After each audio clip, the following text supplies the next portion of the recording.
하룻밤 사이 중동에서 들려온 2주간의 휴전 소식에 주식시장이 폭발하고 또 한편에선 평생 무료이던 카페 화장실이 유료화되고 있습니다. 혼돈의 세계 정세부터 매일 아침 우리의 밥상 물가와 출근길 풍경까지 오늘 여러분의 하루를 무장시켜줄 BTO 5분 세상 읽기 주요 기사들을 바탕으로 오늘의 심층 분석 바로 시작해볼까요? 곧바로 본론으로 들어가 볼까요? 네, 오늘 다룰 소스들을 관통하는 아주 흥미로운 하나의 맥락이 있습니다. 바로 지금까지 우리가 너무 당연하게 누려왔던 것들, 혹은 보이지 않게 작동하던 그 시스템들의 명시적인 가격표가 딱 붙기 시작했다는 점입니다. 명시적인 가격표라 확 와닿는 표현이네요. 그럼 가장 먼저 엄청난 가격표가 오갔던 곳, 글로벌 금융시장부터 뜯어보죠. 어제 하루 한국 주식시장 보시고 와, 진짜 심장 떨어지신 분들 많았을 겁니다. 네, 미국 트럼프 대통령이랑 이란이 호르무즈 해협 개방을 조건으로 2주간 일시적 휴전에 합의했다는 속보가 떴잖아요. 맞아요. 그 속보 뜨자마자 코스피가 무려 6.87% 급등하면서 5,872.34로 마감했단 말이죠. 5,800선 돌파에다가 장 초반에는 매수 사이드카까지 발동됐고요. 삼성전자도 7% 올라서 21만 원대 회복하고 SK하이닉스는 12% 폭등하면서 100만 원 시대에 진입했습니다. 환율은 1,470원대로 떨어지고 국제유가도 16%나 폭락했죠. 진짜 하루 만에 벌어진 일인데 근데 장 초반에 매수 사이드카가 발동됐다는 건 이게 단순히 사람들이 막 샀다는 수준이 아니잖아요. 그렇죠.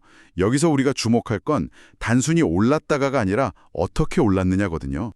상승 속도가 물리적인 인간의 판단 속도를 아예 넘어선 겁니다. 아, 기계가 샀다는 건가요? 네, 그 지정학적 리스크 완화라는 시그널이 떨어지자마자 외국인이랑 기관의 알고리즘 매매 프로그램들이 기계적으로 엄청난 물량을 막 쓸어 담은 겁니다.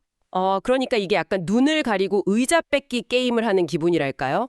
하지만 고작 2주 휴전인데 시장이 너무 샴페인을 일찍 터트린 거 아닐까요? 그게 이스라엘 네타냐후 총리 입장을 짚어보면 상황의 이면이 좀 다릅니다.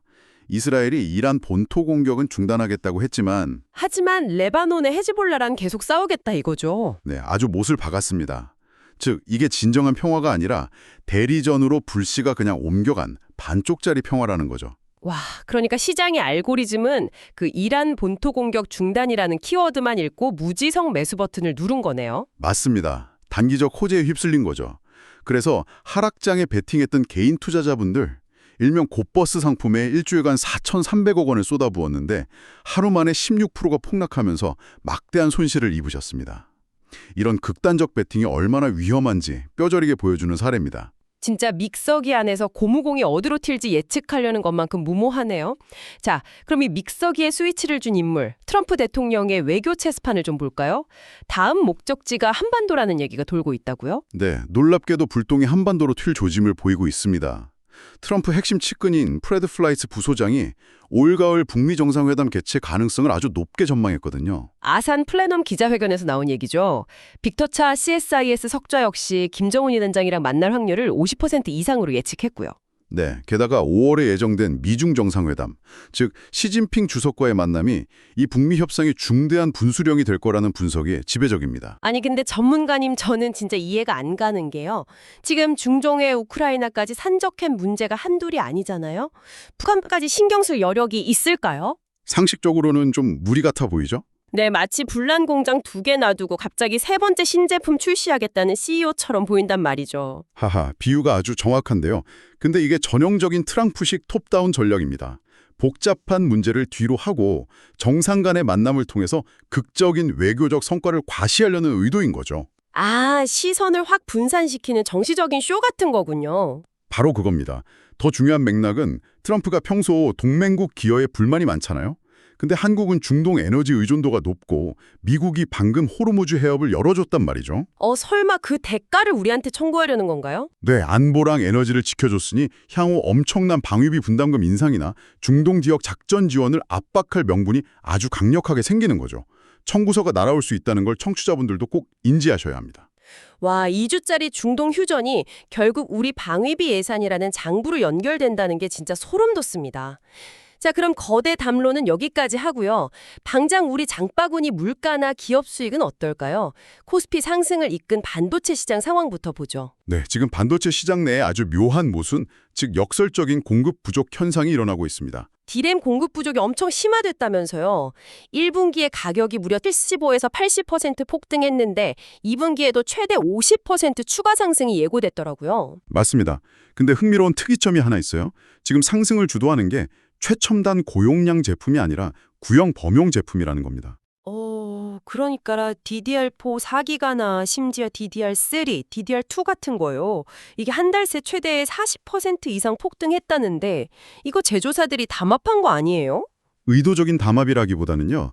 제조사들이 최첨단 칩 공정으로 전환하려고 기존 구형 라인의 생산을 중단하고 다 뜯어 고치고 있거든요. 물리적인 생산 라인이 없어진 겁니다. 모두가 최신형 스마트폰만 만들겠다고 폴더폰 생산을 중단했더니 남은 폴더폰이 갑자기 명품 취급을 받으면서 부르는 게 값이 된 거네요. 아주 찰떡 같은 비유입니다. AI 열풍이 만들어낸 역설인데 기업 실적에는 악성 재고까지 털어내니 아주 좋겠죠. 하지만 결국 세탁기나 자동차 같은 완제품 가격 인상으로 이어져서 청취자분들 지갑엔 타격을 줄 겁니다. 결국 저희 돈이 나가는 거군요.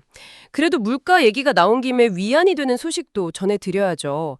밥상물과 특히 돼지고기 가격이 좀 내렸다면서요. 네, 다행히 농식품부와 육가공업계가 협력해서 봄철 나들이 수요에 맞춰 삼겹살, 목살, 뒷다리살 공급가를 최대 28.6%나 내렸습니다.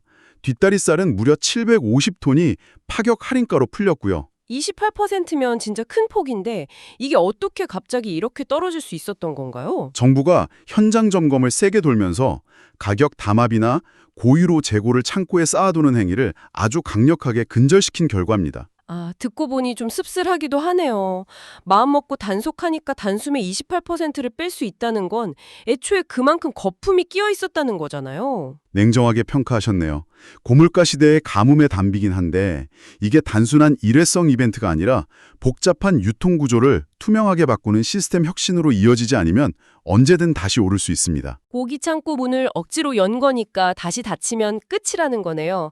자, 밥상 물가 외에도 우리 일상을 구성하는 가장 기초적인 공간, 집이나 화장실, 버리는 쓰레기통 앞에서도 거대한 변화가 일어나고 있습니다. 네, 일상 속으로 파고든 명시적 청구서들이죠. 먼저 부동산 시장의 도미노 퇴거 현상부터 볼까요? 맞아요. 마포나 광진구 쪽에서 확산되고 있다죠. 정부가 투기 억제하려고 비거주 1주택자 규제를 강화하면서 7월부터 보유세 인상하고 전세 대출 보증 한도도 줄인다고 발표했잖아요. 네, 그러니까 세금 폭탄을 피하려는 집주인들이 실거주를 하려고 세입자를 내보내는 거죠. 근데 쫓겨난 세입자도 또 자기 집 세입자를 쫓아내고 들어가는 연쇄 반응이 일어난 겁니다. 이재명 대통령이 예외 조항을 언급하긴 했는데 여전히 시장은 혼란스럽단 말이죠. 참 선의의 정책이 의도치 않게 주거 불안을 낳는 걸 보면 씁쓸합니다. 맞습니다. 그리고 또 하나 놀라운 게 요즘 카페 키오스크에 비이용객 화장실 이용료 2,000원 메뉴가 생겼습니다. 와, 2,000원요? 저도 뉴스 봤는데 자영업자분들은 무단 이용객이랑 청소 부담 때문에 어쩔 수 없다. 사적 시설이니 법적 문제 없다는 입장이더라고요. 반면에 시민들은 배려 문화 침해라며 반발하고 있죠.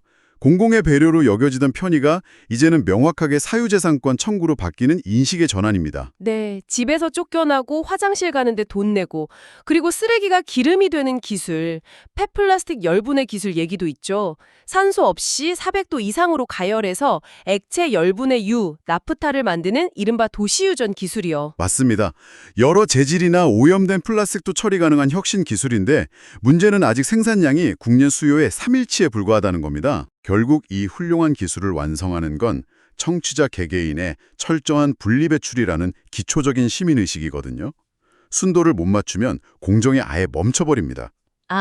결국 집에서 쫓겨나고 화장실에 돈을 내고 쓰레기가 기름이 되는 이 모든 변화들이 우리 사회가 과거의 정의나 뭉뚱그려진 혜택에서 벗어나서 모든 것의 가치를 냉정하게 비용으로 환산하는 시대로 진입했음을 보여주는 것 같네요. 동의합니다.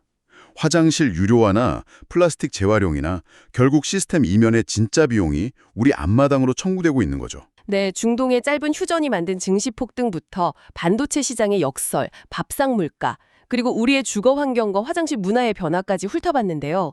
이 모든 게 정말 소름 돋게 서로 연결되어 있네요. 맞습니다. 당연했던 것들의 가격표를 확인하는 시간이었죠. 오늘 우리는 지구 반대편의 2주짜리 휴전이 누군가의 투자금을 하루아침에 증발시키고 구형 반도체가 오히려 풍귀 현상을 빚으며 화장실 인심이 사라지는 역설적인 세상을 보았습니다. 이토록 빠르게 변하는 세상 속에서 혹시 여러분은 여전히 과거의 상식이나 단기적인 불확실성에 여러분의 미래를 인버스로 베팅하고 계시진 않습니까? 정말 날카로운 화두네요. 당연하게 여겼던 일상의 규칙들을 오늘 한번 뒤집어 생각해 보시길 바랍니다. 끊임없이 배우고 탐구하시는 여러분의 열정을 응원하고요. 저희 BT의 5분 세상 읽기는 다음 심층 분석에서 더 새롭고 깊이 있는 소스로 만나 뵙겠습니다. 함께해 주셔서 고맙습니다.